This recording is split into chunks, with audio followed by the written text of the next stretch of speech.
찬송 신랑 되신 예수께서 다시 오실 때 찬송을 드리겠습니다.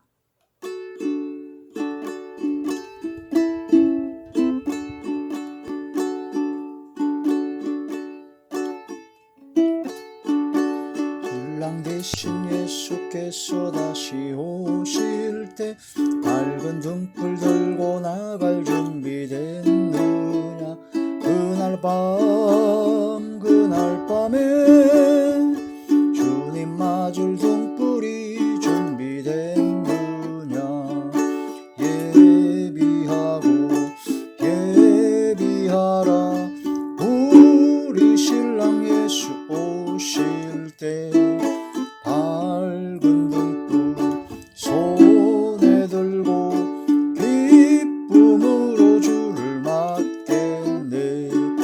주를 나와 맞으라는 소리 들릴 때 기뻐하며 주를 맞이할 수 있느냐.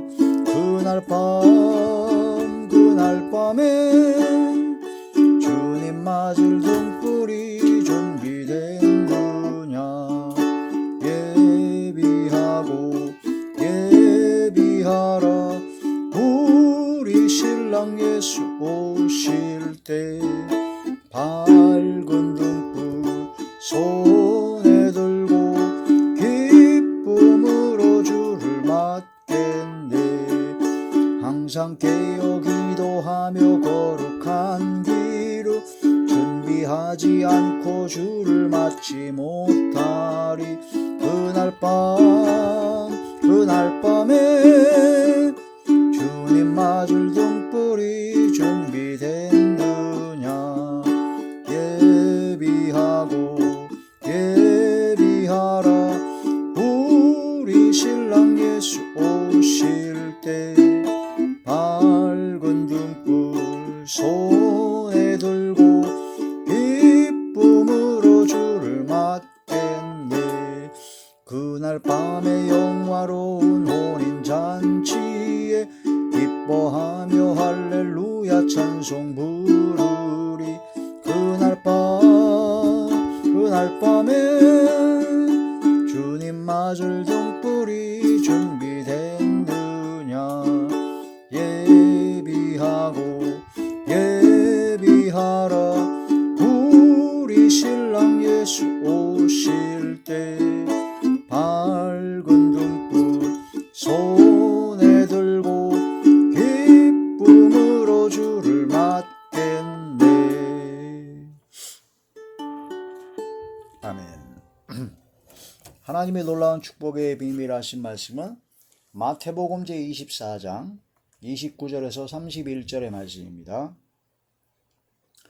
그날 환난 후에 즉시 해가 어두워지며 달이 빛을 내지 아니하며 별들이 하늘에서 떨어지며 하늘의 권능들이 흔들리리라. 그때 인자의 징조가 하늘에서 보이겠고 그때 땅의 모든 족속들이 통곡하며 그들이 인자가 구름을 타고 능력과 큰 영광으로 오는 것을 보리라. 그가 큰 나팔 소리와 함께 천사들을 보내리니 그들이 그의 택하신 자들을 하늘이 끝에서 저 끝까지 사박에서 모으리라. 아멘. 기도드리겠습니다. 할렐루야. 전능하신 아버지 하나님, 은혜와 사랑을 진심으로 감사함을 드립니다. 오늘 이 한 시간도 아버지 말씀과 기도와 찬양으로 영광 누리게 하심을 감사함을 드리옵고, 예배 전체가 하늘의 상달이 되고 연락이 되고 하나님께서 기뻐 받으시고 흠양하시는 영적 예배만 되게 하여 주시옵소서. 이 시간도 말씀을 전할 때 대원의 영과 보혜사 진리 영과 통달력을 함께 하시고 오직 진리의 생명의 말씀만을 전하게 하시며 권세 있는 새의 교훈의 말씀이요 성령께서 말하게 하심을 따라 말씀을 전하게 하여 주시옵소서. 듣는 모든 분들은 마음의 문이 활짝 열리게 하시고 영안과 심안과 지안을 열어주시며 듣는 귀를 열어사 인치듯 교훈하여 주시옵소서. 말씀을 듣고 깨달아 마음의 결단을 내린 그 순간부터 놀라운 기적의 권능의 역사가 나타남으로 말미암아 모든 병들을 고쳐주시고 어둠의 모든 세력들이 물러가며 사라지게 하시고 소멸되어지게 하여 주시옵시며 약해졌던 믿음과 신앙이 강해지며 막혔던 모든 문제들이 해결되어지게 하여 주사 마음의 감사와 기쁨과 즐거움과 평강과 행복만이 넘쳐나게 하여 주시옵소서. 아버지 함께 하시고 역사하여 주옵소서. 예수님 이름으로 감사하며 간절히 기도 올리옵나이다. 아멘. 요한계시록 강해의 13번째 시간입니다. 오늘은 휴거에 대한 두 번째 시간으로 오늘 말씀의 제목은 그날 환난 후에라는 말씀의 제목이 되겠습니다. 그날 환난 후에. 요한계시록 1장 7절에서 구름을 타고 오시는 예수님을 말씀하셨습니다. 구름을 타고 오시리라. 그때 모든 사람들이 그를 보겠고 예수님을 보겠고 또한 예수님을 보고 통곡하고 애곡하는 역사가 일어난다. 그래서 예수님께서 구름을 타고 오실 때는 마지막 재림의 때입니다. 재림의 때는 재림하신 예수님은 심판주로 오시기 때문에 그때 예수님 뵙고 예수님 보고 그때 일어날 상황을 보게 되면 회개할 기회가 없습니다. 끝입니다. 그 전에 지금 이 순간 바로 주님을 믿고 믿음으로 나아가야 됩니다. 지난날의 모든 죄를 통회하고 자복하고 회개하고 예수 그리스도의 보혈로 씻음받고 성령의 충만함을 받는 오늘 이 시간이 되어야 될 것입니다. 그래서 구름 타고 오실 때 그때 이제 어떤 일이 있느냐, 예수님께서 구름 타고 오실 때 어떤 일이 있냐면 구름 타고 오실 때 천사장이 소리를 냅니다. 큰 소리를 내죠.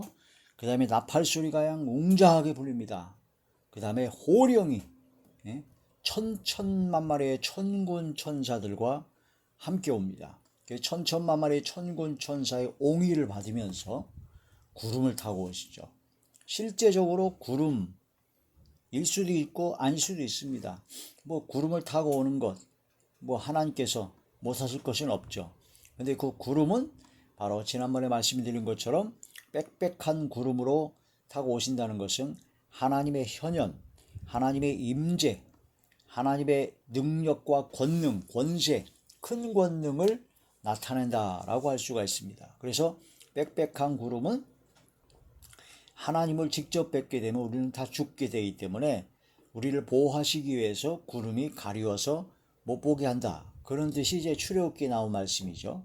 그리고 또한 광야에서 구름기둥, 바로 밤에는 불기둥으로 인도하신 것은 바로 광야와 같은 이 인생들에게 하나님께서 보호하시는 하나님의 완벽한 보호하심을 나타내고 있고, 그 구름은 또 다른 의미로 하나님의 진노와 하나님의 재앙이 임할 때 구름이 임합니다.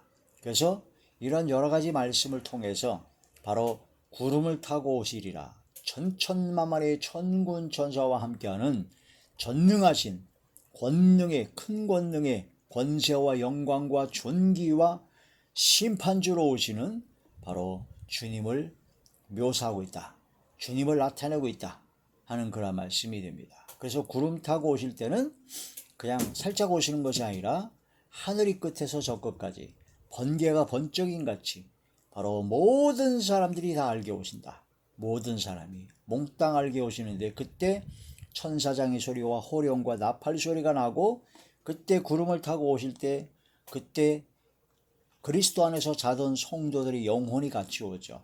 그래서 그 영혼이 이제 무덤 속에서 다시 살아납니다. 그 무덤 속에서 다시 부활하는 역사가 일어납니다. 예수 그리스도께서 부활의 첫 열매가 되신 것처럼, 그리스도께서 부활하신 것처럼 우리도 역시 예수님 믿고 믿음으로 구원받은 하나님의 택하신 하나님의 자녀가 되면 우리가 죽어도 살겠고 부활하게 된다는 거죠. 부활하게 되고 그 부활한 사람들과 그때까지 살아남아 있는 믿음의 사람, 구원받은 하나님의 택한 백성들은 그 부활한 사람과 그 살아남은 사람이 변화가 됩니다. 바로 변화가 되어서 하늘로, 공중으로 끌어올리다가 바로 휴거라고 그랬죠. 잡아채다, 끌어올려, 끌 휴자, 하루파죠. 끌어올려 바로 공중에서 주님을 영접하게 된다 하는 그런 말씀이 되었습니다. 영접하다는 얘기는 아판테시스라 그래가지고 왕이나 귀빈들이 왔을 때 그 마을 어귀까지 가서 영접하는 것을 뜻한다고 했습니다. 그 영접하고 나서 7년 동안 혼인잔치가 공중에서 구름 위에서 있는 것이 아니라 바로 그 영접하고 곧바로 내려옵니다. 지상으로 내려오는 거죠. 영접하고 어디로 모셔드리는 거죠. 로마에 방문한 사도 바울과 일행들을 그 성도들이 맞이하러 나와서 영접하고 다시 로마로 이끌었던 것처럼 우리는 공중에서 주님을 영접하여 지상으로 곧바로 내려오는 것이죠. 그래서 환난 전에 휴거가 돼가지고 7년 혼인잔치를 하고 그 다음에 지상재림이 따로 7년 후에 있을 것이다 라고 하는 것은 잘못된 것이다 라고 말씀드렸습니다. 혼인잔치는 7년 혼인잔치가 아니라 천년왕국이 이루어지고 새하늘과 새 땅에 영원한 세계가 들어갈 때 그때가 바로 영원한 혼인잔치입니다. 바로 영원한 세계에 들어갈 그때를 말하는 거지 7년 동안 구름 속에서 끌어올려서 혼인잔치를 하게 된다는 성경 구절은 없습니다. 그러므로 영접, 아판테시스라는 그 뜻은 바로 주님의 강림이 이루어지면서 주님을 맞이하러 공중으로 우리가 쭉 끌어올려 들어가는 것입니다. 그리고 이제 다시 지상으로 쫙 임하는 거죠. 그래서 예수님께서 구름을 타고 오실 때는 호령과 천사장의 소리와 나팔 소리 일어나게 되고 또한 부활하게 되고 변화를 받아 휴거가 일어나게 된다. 휴거가 일어나게 된다라고 말씀을 드렸습니다. 근데 그 휴거가 언제냐? 환난 전이냐 환난 후냐? 중요한 것은 환난 전이든 환난 후든 상관없이 휴거될 만한 하나님의 택한 백성이 되어야 된다는 거. 구원받을 하나님의 택한 백성이 되어야 된다는 거. 그래서 환난 전이냐 후이냐 그거 가지고 따지고 서로 싸우지 말고 토론하지 말고 휴거될 만한 믿음의 확증을 하는 진짜 진정한 믿음, 참된 믿음, 하나님의 택한 백성으로서의 삶을 사는 그런 믿음의 사람이 되는 준비된 신앙이 가장 중요하다고 했습니다. 그래서 신랑 되신 예수님을 맞으러 나갈 때 바로 맞으러 나갈 수 있는 사람, 그러니까 맞으러 나갈 신랑 되신 예수님을 등불을 켜고 맞으러 나가는 것도 역시 아판테시스라고 했습니다. 바로 영접할 수 있는 사람, 아멘 주 예수여 어서 오시옵소서 하고 주님을 맞이할 준비가 되어 있는 사람이 가장 중요하다. 준비가 되어 있으면 환난 전이든 환난 후든 환난 중간이든 언제든지 주님 오실 때 아멘 아멘 아멘 하고 주님을 맞이할 수가 있는 겁니다. 마라나타 신앙이 되면 됩니다. 그러므로 이러한 말씀을 통해서 우리가 철저한 믿음의 준비를 하는 것이 중요하다. 지금은 마지막 때가 되기 때문에 철저히 준비해서 미련한 다섯 처녀처럼 기름을 준비하지 못해서 빛을 발하지 못해서 등불을 켜지 못해가지고 그 등불을 다시 따라가다가 결국은 놓치는 영접을 하지 못하는 자리에 들어가서는 안 된다. 중요한 것은 기름을 준비해야 된다는 것. 기름은 성령의 능력, 성령을 기름이라고 봅니다. 그래서 성령의 충만함을 받아야 됩니다. 그 기름을 준비해야 믿음의 등을 가지고 빛을 발할 수 있습니다. 기름이 튀어져서 성령의 충만함을 받아야 어둠을 밝히는 빛의 역할, 소금의 역할을 감당할 수 있는 거죠. 이 세상의 어둠을 밝히는 빛의 사명을 감당하는 사람들이 주님 오실 때 영접하게 된다. 그러므로 빛의 열매를 맺는 것이 중요하다는 거죠. 모든 착함과 의로움과 진실함의 빛의 열매, 빛의 갑옷을 입자. 어둠에 있지 말고 낮에와 같이 단정해야 하고 바로 주님을 맞이할 준비가 되어 있는, 주님을 맞으러 갈 수 있는, 아판테시스 할 수 있는, 영접할 수 있는 준비가 된 슬기로운 다섯 처녀가 되는 것이 가장 중요하다. 휴거될 하나님의 사람, 휴거될 만한 사람이 되는 것이 되어야 된다는 거죠. 지금 이 순간 휴거될 만한 구원받은 하나님이 택한 백성들이 되셔야 됩니다. 자, 그 휴거, 구름을 타고 오실 때 휴거가 흐르는데 그때의 상황이 이제 마태복음 24장의 29절부터 나오게 됩니다. 마태복음 24장은 예수님의 제자들이 마지막 때에 되어질 일, 거기에 대해서 물었을 때, 여쭸을 때 예수님께서 자세하게 마지막 때에 되어질 일들을 말씀하신 장면입니다. 그러므로 요한계시록을 풀려면 마태복음 24장, 누가복음 21장의 말씀을 같이 풀어야 됩니다. 자, 마태복음 제24장 29절, 그날 환난 후에, 언제요? 환난 전이 아니라 환난 후에 즉시 해가 어두워지며, 여기 마태복음 24장 29절은요 바로 예수님께서 임재하실 그런 마지막 때에 대한 내용이 다 나와 있습니다. 자, 마태복음 24장 27절에 보시게 되면 번개가 동편에서 나서 서편까지 번쩍임같이 인자의 임함도 그러하리라. 그래서 번개가 쫙 번쩍임같이 주님께서 임하실 때도 그렇게 임하게 될 것이라는 거죠. 언제 임하느냐? 29절, 그날 환난 후에, 환난 전이 아니라 환난 후에 즉시 해가 어두워집니다. 해가 어두워져요. 그 요한계시록 하면 이제 총남같이 검어지고, 그 막 해가 어두워지고 막 달이 빛을 내지 아니하고 별들이 하늘에서 떨어지며 하늘의 권능들이 흔들리리라. 이 구약의 예언서라든가 요한계시록이라든가 다니엘서라든가 스가랴서라든가 요엘서라든가 수많은 성경 구절을 보면 이러한 현상은 마지막 때 예수님 재림 전에 바로 그때 이루어지는 현상입니다. 근데 그 현상이 환난 후라는 겁니다. 그날 환난 후에 즉시 해가 어두워지며 달이 빛을 내지 아니하며 별들이 하늘에서 떨어지며 하늘의 권능들이 흔들리리라. 이런 일들이 환난 후에 즉시 이루어진다는 거죠. 그러고 나서 30절, 그때에 그런 환난 후에 이러한 막 하늘의 권능들이 흔들리고 막 별들이 막 흔들리는 그런 역사가 일어난 다음에 그때 인자의 징조가 하나님 예수님께서 오시는 징조가 하늘에서 보이겠고, 그때 땅의 모든 족속들이 통곡하며 그들이 인자가 구름을 타고 능력과 큰 영광으로 오는 것을 보리라. 예수님께서 구름을 타고 큰 영광과 능력으로 오는 것을 보게 되고 모든 사람이 보고 통곡하고 애곡합니다. 왜냐? 예수님 믿는 사람들이 전한 그 모든 복음의 말씀을 안 들어먹었거든요. 고집을 부렸거든요. 회개치 아니었거든요. 마지막 때를 준비하지 않았거든요. 그래서 후회와 고통 속에, 두려움 속에 통곡하며 애곡하게 될 것이다. 이게 바로 요한계시록 1장 7절의 말씀과 똑같은 말씀이죠. 바로 예수님께서 구름을 타고 능력과 큰 영광으로 오는 것을 보리라. 언제예요?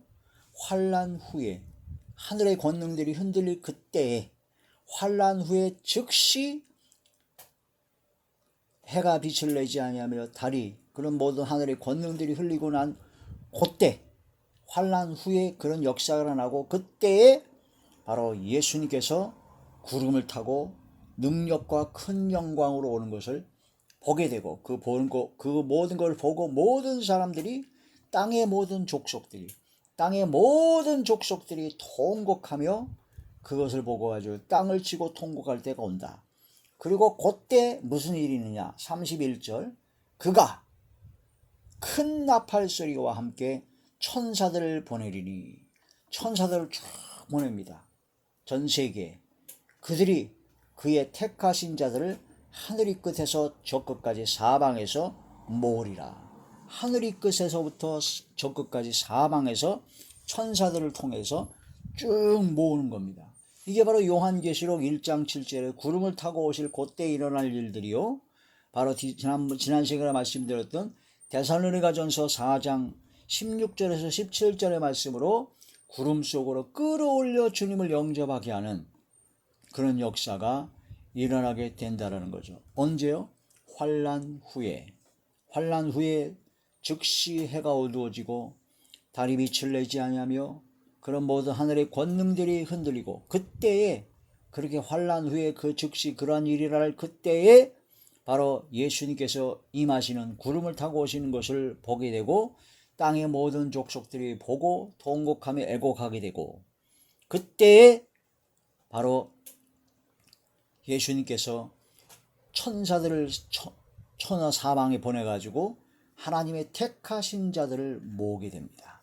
사방 이 끝에서 저 끝까지 쫙 모으게 돼요. 그게 바로 데살로니가 전서에 나온 끌어올려 수고의 역사가 일어나게 된다는 거죠.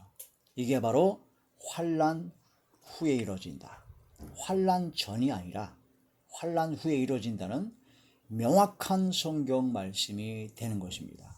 이러한 말씀을 통해서 우리는 환난 전에 예수님께서 오셔서 구름의 공중으로 오셔가지고 구름을 타고 오셔가지고 거기서 우리를 휴거해서 그 다음에 공중에서 7년 동안 혼인장치에 공중에서 구름을 탄 상태에서 띵가띵가 하다가 밑에서는 7년 대환란이 일어나서 다 죽고 나자빠지고 난리가 나고 그 다음에 7년 환란이 끝난 후에 다시 내려온다. 지상으로 내려온다. 그건 성경적으로 별로 근거가 불확실합니다. 그런데 성경 마태복음 24장에 있는 말씀으로 환란 후에 즉시 해가 어두워지고 그 다음에 하늘의 권능들이 흔들리고 그때에 구름을 타고 오시는 것을 저 모든 사람들이 보게 된다는 겁니다. 그리고 그때 천하 사방으로부터 천사들을 보내서 하나님의 택한 백성들을 모으신다는 휴거한다는 그런 말씀이 정확하게 나와 있다는 그런 말씀이 되죠. 아까도 말씀드렸지만 환난 전을 휴거를 주장하는 분들이나 환난 후 휴거를 주장하는 분들이나 어떤 상황이든지 간에 어떤 걸 나는 이게 좀 확실한 것 같다 뭐 그렇게 주장하고 생각하는 건 뭐 자유입니다. 그러나 중요한 것은 환난 전이나 환난 후가 중요한 것이 아니라 휴거될 만한 택한 백성이냐, 그게 중요하죠. 예수님께서 구름 타고 오실 때 통곡하며 애곡할 후회하고 막심하고 땅을 치고 통곡할 사람이 되느냐, 아니면 마라나타 아멘 아멘 하고 주님을 맞이할 준비가 되어서 휴거를 당해서 공중에서 주님을 영접하게 될 아판테시살 주님을 맞으러 나갈 하나님의 택한 백성이요 바로 슬기로운 다섯 처녀와 같은 구원받은 하나님의 택한 백성이 되느냐, 그것을 결정하는 것은 언제 결정하는 겁니까? 지금입니다. 지금 이 순간입니다. 내일을 생각하지 말고 지금 마음에 결단을 내리고 예수님을 믿고 믿음으로 구원받고 지나간 모든 죄를 통해 자복하고 회개하고 용서함 받고 성령의 충만을 받아서 슬기로운 다섯 처녀와 같이 빛을 발하는 삶, 바로 항상 준비된 어제보다 오늘이 오늘보다 내일이 점점 믿음과 신앙이 강건해져서 하나님께 영광 드리는 하나님의 나라와 하나님의 의를 구하는 세상의 빛과 소금의 역할을 감당하는 그런 삶을 살아간 사람이 된다면, 하나님의 택한 백성 하나님의 자녀만이 된다면 환난 전이든 환난 후든 언제든지 아무 상관없이 지금 오시든 내일 오시든 언제든지 오실 때 아멘 주 예수 하고 주님을 맞으러 나가니 걱정할 것이 없다라는 겁니다. 할렐루야. 만약 환난에 들어간다 하더라도 걱정할 것이 없습니다. 하나님이 택한 백성이요 하나님께서 준비된 마라나타 신앙의 그런 준비된 사람이라면 환난 속에 들어갈지라도 그 환난이 엄청나고 상상도 할 수 없는 엄청난 환난일지라도 하나님께서는 우리를 보호하십니다. 환난 중에도 보호하시죠. 이스라엘 민족이 애굽 땅에 있을 때 10가지 재앙으로 애굽을 치셨을 때도 이스라엘 민족이 있었던 고센 땅은 완벽하게 보호를 받았습니다. 하나님께서는 피할 길을 가르쳐 주셨고 지켜주셨습니다. 환난 중에도 어떠한 환난 속에도 다니엘이 사자굴 속에 들어가는 엄청난 그런 환난 속에 들어가실지라도 끝까지 믿음을 지킴으로 사자들의 입을 막으셔서 하나님께서 사자한테 찢기지 아니하고 완벽하게 보호하신 것처럼 다니엘의 세 친구 아벳느고 사드락 메스락 한 세 친구가 끝까지 우상을 숭배하지 아니하고 끝까지 믿음을 지키니까 풀무 불 속에 들어갔습니다. 풀무 불 속에 그 엄청난 환난 속에 평소보다 7배나 더 뜨거운 환난 속에 들어갔을 때 천사를 보내사 3명이 들어가는데 4명이 거니는 것을 봤습니다. 그 속에 나왔을 때 풀무불 속에서 하나도 옷도 거슬리지 않고 완벽한 하나님의 보호하심을 받을 수 있었다라는 것을 볼 수가 있습니다. 성경 전반적인 것으로 볼 때 하나님께서는 환난 전에 피하게, 환난 전에 따로 어디로 딱 옮겨가지고 한 것이 아니라 환난 속에서 완벽한 보호하심을 받게 해주셨습니다. 그래서 순교할 하나님의 자녀, 순교의 피가 필요한 순교자의 영광을 받을 사람 외에는 완벽하게 하나님께서는 보호하신다. 하나님께서는 완벽하게 보호하신다는 거죠. 자, 그날 환난 후에 즉시 해가 어두워지고 달이 빛을 내지 아니하며 하늘의 권능들이 흔들리게 되고 그때에 7년 후 혼인잔치가 공중에서 있는 다음에 그의 내려오는 그 성경이 없고 그때에 환난 후에 즉시 그러한 일들이 있고 또한 그때에 구름을 타고 오신다는 거죠. 구름을 타고. 그래서 땅의 모든 족속들이 통곡하고 애곡하고 그때에 구름을 타고 오시면서 천사들을 보내서 하나님의 택한 자들을 사방 이 끝에서 저 끝까지 다 모으게 됩니다. 그게 바로 데살로니가전서에 있는 바로 휴거의 역사가 이렇게 묘사되어 있는 것이다 하는 그런 말씀이 됩니다. 우리는 이 마지막 때 항상 준비된 신앙이 되는 것이 가장 중요합니다. 요한계시록의 말씀을 주신 이유는 준비하라는 겁니다. 인내로 견뎌내라는 겁니다. 소망을 가지라는 겁니다. 이제도 계시고 전에도 계시고 장차 오실 전능하신 하나님께서 너희와 함께한다. 곧 그 모든 원수와 모든 자들을 다 멸망시킬 것이다. 승리할 것이다. 그러므로 끝까지 견뎌라. 죽도록 충성하라. 그런 말씀을 주시는 것이죠. 이 마지막 때를 준비하는 우리 모두가 되어야 됩니다. 환난전 휴거를 주장하는 분들이 또 그 근거로 내세우는 성경 구절이 바로 예수님께서 도적같이 오신다 하셨지 않느냐. 도적같이 오신다 하시기 때문에 바로 휴거가 환난 전에 휴거가 휙 이루어진다. 그래서 공중에서 싹 거기서 있게 된다. 사람들 어디로 가는지 모른다. 그러게 하는데 그 성경 구절로 마태복음 24장 43절에 도둑이 어느 시각에 들어올 줄 모르기 때문에 항상 깨어있으라는 그런 말씀이 있고 데살로니가전서 제 5장 1절에서 3절의 말씀에 이제 그렇게 도적같이 만다는 말씀이 나옵니다. 데살로니가전서 제 5장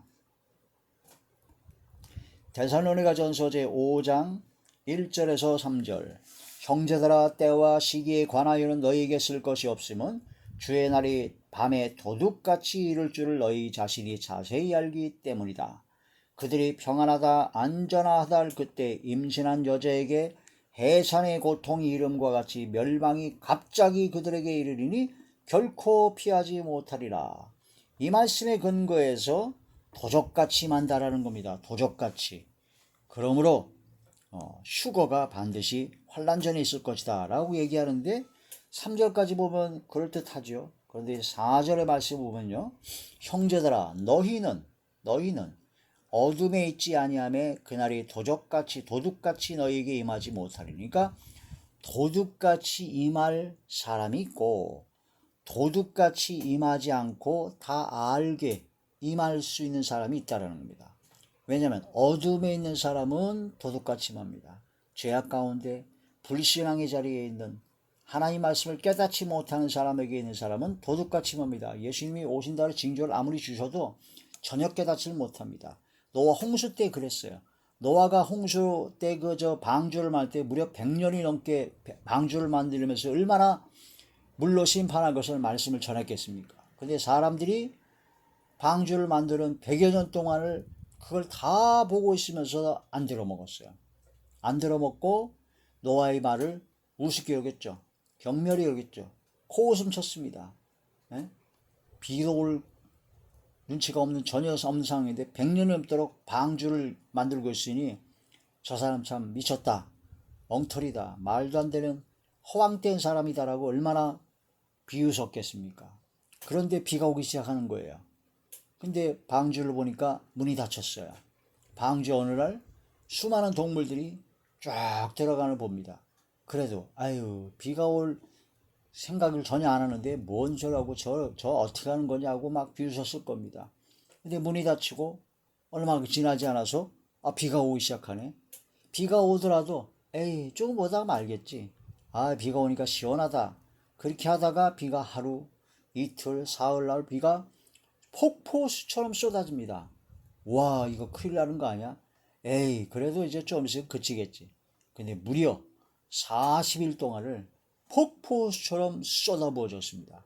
그래가지고 그냥 온 땅이 물에 다 잠겼습니다. 그래서 막 이 사람들이 발을 동동 구르고, 와, 이거 진짜 이거 비가 큰일 나겠다. 일주일 동안 폭포수처럼 쏟아져 보세요. 한 15일 폭포수처럼 쏟아져 보세요. 성경에 장세에 하늘의 창들이 열리고 땅이 기품의 생들이 막 쏟아져 가지고 막 엄청난 폭우가 쏟아졌다는데, 그러고 무려 아라랏산 무려 8,000m가 넘는 거기까지 완전히 다 잠겨버렸습니다. 그래 온 땅이 다 물에 잠겨버릴 정도가 됐는데, 그때 막 이제 사람들이 지붕 위로 오므라고 높은 데로 도망가고 막 그랬겠죠. 그러다가 계속 비가 오니까 이건 뭐 살 수가 없는 거잖아요. 40일 동안이나 왔으니. 그래서 노아 방주로 가서 막, 야, 이거 진짜 노아가 한 얘기가 사실은, 그때 막 통곡하고 애곡하고 방주로 가서 문을 열어달라고 별짓을 다 했겠죠. 그러나 이미 때는 늦었습니다. 문은 닫혔습니다. 노아 이때 사람들이 장가가고 시집가고 먹고 마시고 하다가 그냥 생활이 염려, 방탕하고 지 멋대로 거기에 살게 급급해 살다가 덫과 같이 바로 도둑같이 임하게 된다는 겁니다. 그러나 노아와 그의 가족들은 전혀 그렇지 않습니다. 준비된 사람입니다. 방주를 예비한 사람입니다. 그런 형제들아, 너희는 어둠에 있지 아니하며 그날이 도둑같이 너희에게 임하지 못하리니 5절 너희는 다 빛의 아들이요 낮의 아들이라. 우리가 밤이나 어둠에 속하지 아니하나니 그러므로 우리는 다른 이들과 같이 자지 말고 오직 깨어 정신을 차릴지라. 어둠에 속한 자가 되면 안 된다는 겁니다. 어둠의 열매를 맺으면 안 된다는 겁니다. 그게 바로 도둑같이 오신다는 것은 바로 불신앙자, 구원받지 못할 자들에게는 도둑같이 오지만 구원받은 우리 하나님의 택한 백성들에게는 다 알게 옵니다. 징조를 다 압니다. 그 날과 그것이 정확한 날짜는 뭐지만 마지막 때가 가까웠고 주님 오실 게 언제라는 것을 알게 되는 것이죠. 그래서 요한계시록의 말씀이 너무나 중요하고 이 말씀을 꼭 공부해야 됩니다. 너희는 도둑같이 임하지 아니한다.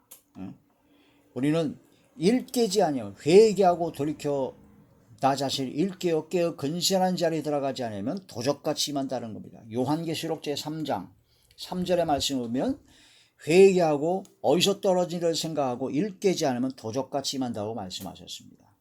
누가복음 21장 34절에 36절에 보면 방탕하고 술 취하고 술에 취하고 생활의 염려, 그 생활의 염려로 그런 모든 재앙과 환난과 마지막 심판